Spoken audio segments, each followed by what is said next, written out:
det er flot, hvor vi lige står i de rundt. Vi skal have kylling i dag. Kyllingelår. Måske ikke. De knaser det hele.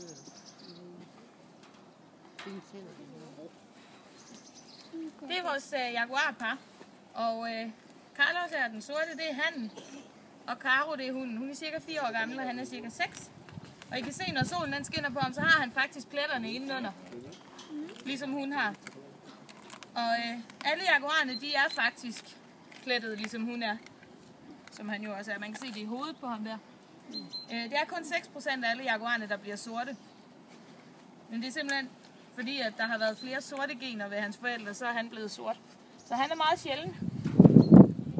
Men er altså stadigvæk en jaguar, selvom han er sort. Der er mange, der tror, at det så er en panter, fordi den er sort. Men en panter, det er faktisk slet ikke en art. Der er nogen, der har set dem i naturen, og så har de troet, at det var en art for sig selv, og så har de kaldt det en panter. Det samme det kan ske for leoparderne, de kan også blive sorte. Så skulle det også være en panter, hvis det var. I kan se, de her kyllingelår, dem tykker de jo bare, selvom knogler det hele, det ryger med ned. Og det er simpelthen den kat, der har det stærkeste kæbetryk. Så det er ingen sag for dem lige at knase det der. Det er den tredje største kat, der findes, men som sagt den, der har det stærkeste kæbetryk. Og når de skal fange deres mad ude i naturen, så kan det være svin eller hjorte eller sådan noget i den størrelse. Men det kan også godt være skildpadder, fordi de bare kan knuse deres skjold så let. Så de er, alt efter hvad de fanger og hvad de finder i naturen, så spiser de imellem 5 kilo og 30 kilo hver dag. Og her ved også, der får de så en kalv og dele en gang imellem. Så det er den tredje dag. Hvor gamle bliver de? Cirka 15. Ja. Så de er stadigvæk unge. Nu er de jo sat sammen, fordi vi skal se, om vi kan få killinger. De er jo også sat sammen sidste år, der tror jeg bare lige, det var lige tidligt nok. Men hvad farve bliver de? De bliver højst sandsynligt plettet, ligesom hun er. Det er ikke ret mange af dem, der bliver sorte, men vi håber selvfølgelig på, at der er nogen, der bliver sorte.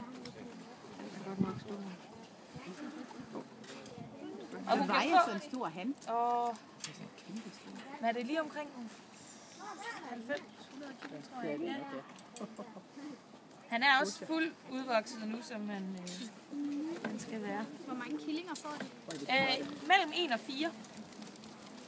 De ligger jo også tit sammen derovre. Ja, de er rigtig, rigtig glade for hinanden faktisk. Det er meget heldigt, fordi der er altid en risiko for, at han slår hende ihjel, når de bliver sat sammen. De lever jo normalt hver for sig, og normalt så har de også hver deres bur. Men han er simpelthen rigtig, rigtig godmodig, så det går ganske fint. Kan du kravle?